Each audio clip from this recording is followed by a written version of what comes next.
আসসালামু আলাইকুম সম্মানিত ভিউয়ার্স, আপনারা সবাই কেমন আছেন? আমি আমার পেজে আমার এই সিম্পল পেজটির মাধ্যমে আমি কিন্তু আমার শুভাকাঙ্ক্ষী যারা আমাকে চিনেন এবং যারা আমাকে শুনতে পাচ্ছেন তাদের সবার সাথে আমার কমিউনিকেশন যেটা হলো যোগাযোগ, আন্তরিক যোগাযোগ যেটা মানে প্রতিবেশী বলেন যেভাবেই যোগাযোগ করা সম্ভব আমি কিন্তু চেষ্টা চালিয়ে যাচ্ছি। আমার চেষ্টার কিন্তু এতটুকু ত্রুটি নেই। আমি আজকে মানে একটা দুনিয়াবি সময়, পৃথিবীতে দুনিয়াবি সময় মানুষের জন্য, আমার জন্য, আপনার জন্য এই সময়টাকে নিয়ে দুনিয়াবি সময়টাকে গুরুত্ব দেব আজকে আমি আমার কথাবার্তায়। ২ মিনিট কি ৩ মিনিট সময় আমি আপনাদের সাথে কথা বলবো। সরাসরি কথা বলছি। আমি ১ম এ আমাকে দিয়ে শুরু করি। আমার একটি নির্দিষ্ট সময় রয়েছে দুনিয়াতে। তো আমি অলরেডি আমার দুনিয়াবি সময় পার করে ফেলেছি। ধরুন ৪০ বছর পার করে ফেলেছি। তো এই ৪০ বছরে আমার বিভিন্ন স্টেজ ছিল। আমার শিশুকাল ছিল, আমার ছিল মানে মানে কিশোরী অবস্থা ছিল। তারপর আমার প্রাপ্তবয়স অবস্থা শুরু হয়েছে। তো বিভিন্ন সময় শিশু অবস্থাটা আমি মাপ পেয়ে যাবো আল্লাহ সুবহানাহু ওয়া তাআলার কাছ থেকে। কিন্তু কিশোরী অবস্থায় আমার হাঁটু ভাঙার সময় এবং এই সময় নানা জিনিস, নানা বিষয় না বুঝতে পারা, এ সমস্ত হাবি-জাবি অনেক এক্সকিউজ যাকে বলে, অজুহাত দেখিয়ে আমি আল্লাহর কাছ থেকে পার পেয়ে যেতে পারি। কিন্তু আমার যখন প্রাপ্তবয়স হয়ে গেছে, তখন তো আমার আর এক্সকিউজ অজুহাত দেখানোর কোনো সুযোগ নেই। আছে কি? একদম নেই। তো আমার এ সময় কী করতে হবে? আমাকে বিষয়টা বুঝতে হবে।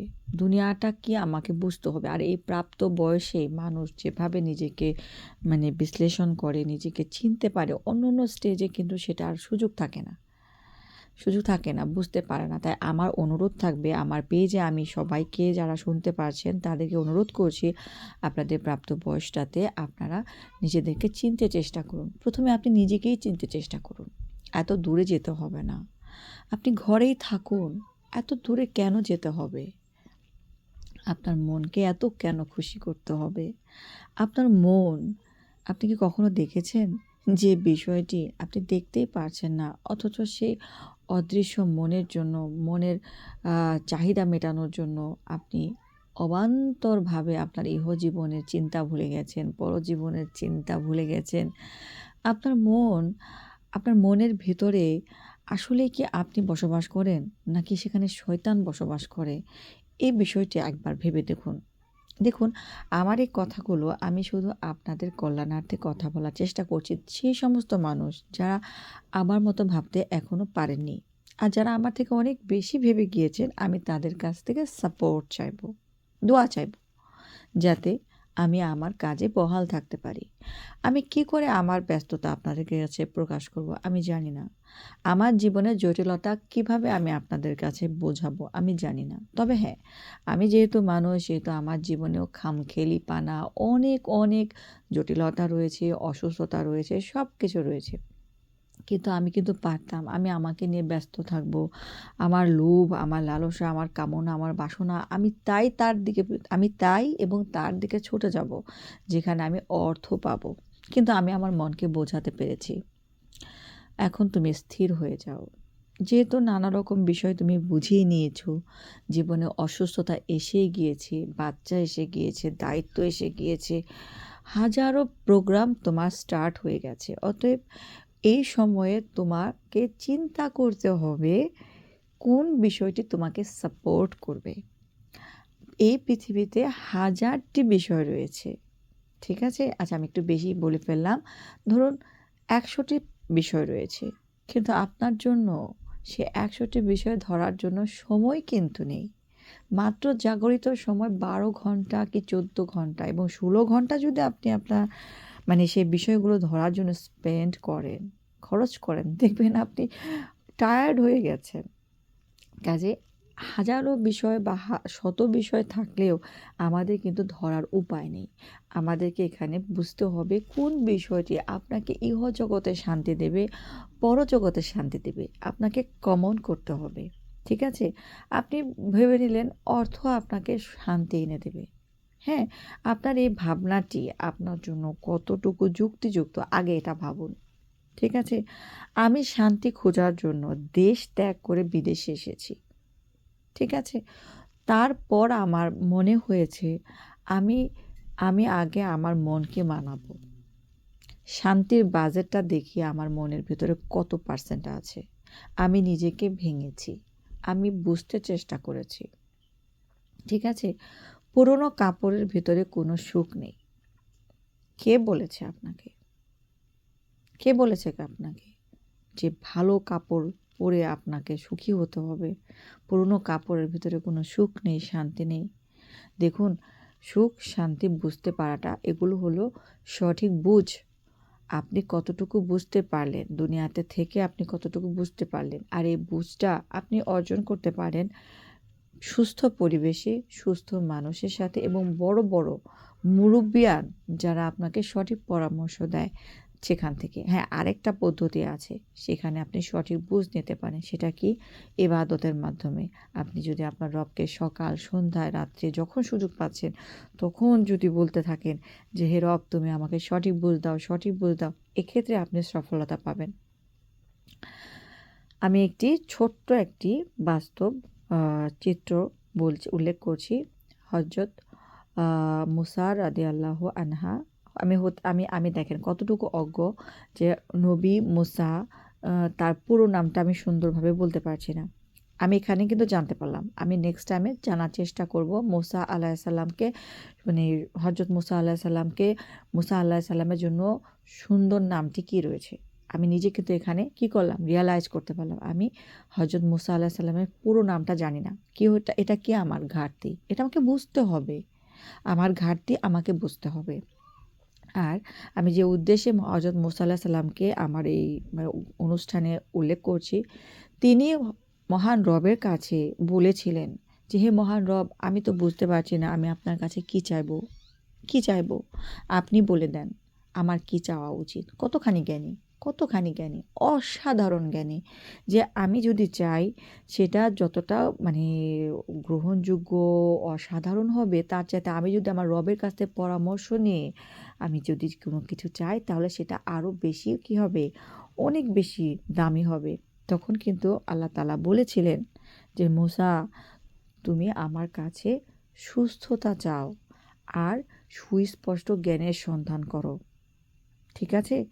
কত দামি বড় কথা, কত দামি কথা। অথচ আমরা আমরা এমন একটা জামানায় প্রবেশ করেছি এখানে শুধু খামখেয়ালিপনা আর ফিতনা রয়েছে। এত বেশি ফিতনা যে আমরা ভালো ভুলে গেছি, খারাপটাকে নিয়ে মেতে আছি। আমরা বুঝতে পারছি না ১ ঘন্টা পরে বা ১ দিন পরে বা আগামী বছর আমাদের জন্য কী অপেক্ষা করছে আমরা বুঝতে চেষ্টা করছি না। একদমই চেষ্টা করছি না। আমরা ক্ষতিগ্রস্ত হচ্ছি, তাতে আমরা দুশ্চিন্তাগ্রস্ত নই। আমি অনুরোধ জানাচ্ছি ওই সমস্ত মানুষদের যারা আমাকে প্রতিদিন শুনছেন তাদেরকে বলব, মেহেরবানি করে আপনারা আপনাদের যে বয়সে আপনারা পৌঁছেছেন, আগের বয়সগুলোকে যে বয়সগুলো আপনারা পার করে এসেছেন আর সামনে যে বছর আপনাদের জন্য অপেক্ষা করছে, এই ২ এর ভেতরে নিজেকে গুছিয়ে ফেলুন। সময় খুব সীমিত। হয়ে যেতে পারে আপনার জীবনের অবসান। তখন আপনি আপনার জন্যই বিকলাঙ্গ হয়ে যাবেন। তখন আপনাকে আর কেউ সাহায্য করবে না। কেউ সাহায্য করবে না। আমি নিজেও সাহায্য করব না। কেননা আমি তো এসেছি আমার স্বার্থে। আমি তো এসেছি আমার সময়কে সদ্ব্যবহার করার জন্য। আর সেখানে আমি নিজেও বুঝতে পারছি না আমার নিজের জন্য কী আছে। ঠিক আছে? আমি তো থাকবো আমার জন্য আতঙ্কগ্রস্ত। আপনি খোঁজ নিয়ে দেখেন। আপনি ভালোভাবে চিনতে চেষ্টা করুন। দেখুন আপনার মা, আপনার বাবা আপনার কতটা আপন। দেখুন, আপনি নিজেই প্রমাণিত হয়ে যাবেন আপনি কতটা একা এই পৃথিবীতে। আপনার রব মহান আল্লাহ ছাড়া আপনার কিছু নেই এবং আরেকটা জিনিস রয়েছে আপনার জন্য সেটা কি? আপনি জাগ্রত মুহূর্তে আপনার জন্য শুধু আল্লাহ পাকের পক্ষ থেকে রয়েছে পরীক্ষা। আপনি প্রতি সেকেন্ডে, প্রতি মিনিটে, প্রতি ঘন্টায় আল্লাহ তাআলার কাছে পরীক্ষায় লিপ্ত। পরীক্ষায় লিপ্ত। আর আপনি খেয়াল করে দেখুন আপনি কত মার্কস সেখানে পাওয়ার আশা করেন। আমি আমারটা মিলিয়ে দেখেছি। আমি অধিকাংশ আওয়ারে ফেল করি। আমারটা আমি বলে দিলাম। ঠিক আছে? আপনি আপনারটা একটু খেয়াল করুন। ঠিক আছে, আমি অনেক বড় লম্বা কথা বলে ফেলেছি আজকে। এত বড় কথা বলতে আসলে এসেছিলাম না। ছোট্ট কথা বলতে এসেছিলাম যে দুনিয়াবী সময়ের প্রতি যত্নশীল হন।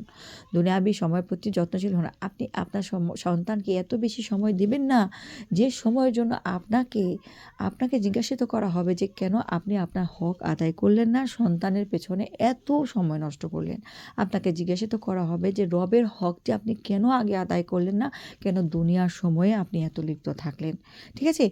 এভাবে আপনাকে জিজ্ঞাসিত করা হবে এবং সেখানে যদি আপনি পার না পান, সেখানে আগুন জাহান্নামের একটা চক্র রয়েছে, সেটা আপনাকে গ্রহণ করতে হবে। আপনি দুনিয়ার আগুনকে একটু টাচ করে দেখুন, সেটা সহ্য করতে পারবেন কিনা?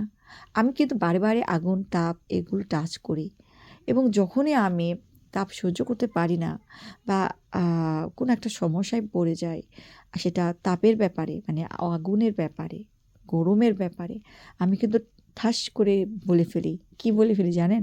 হে আল্লাহ, তোমার কাছে আশ্রয় চাই। কি চাই? গরম বস্তুর কষ্ট থেকে, যন্ত্রণা থেকে আপনি আমাকে হেফাজত দেন। আমি তো বুঝতে পারছি আমি কতখানি নাদান, আগুনের কাছে কতখানি নাদান, গরম বস্তুর কাছে আমি কতখানি বিকলাঙ্গ। হ্যাঁ, ঠান্ডা বস্তুর কাছেও আমি কতখানি বিকলাঙ্গ। আমি যখন বুঝতেই পারছি, তখন আমি কেন আমার রবের কাছে চাওয়া থেকে বিরত থাকবো? আলহামদুলিল্লাহ, আল্লাহ আমাকে যে বুঝটি দিয়েছে, আমি চেষ্টা করেছি। আমি আমার পক্ষ থেকে যথাসাধ্য চেষ্টা করেছি।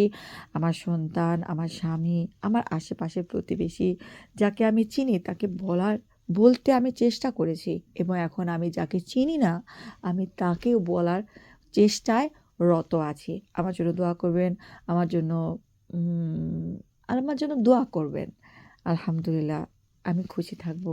আল্লাহ আমাকে মাফ করুন, আল্লাহ আমাকে মাফ করুন। আমি মাপ চাইছি। আপনারাও বিষয়টি বুঝুন, দুনিয়ার জীবনটা বুঝুন।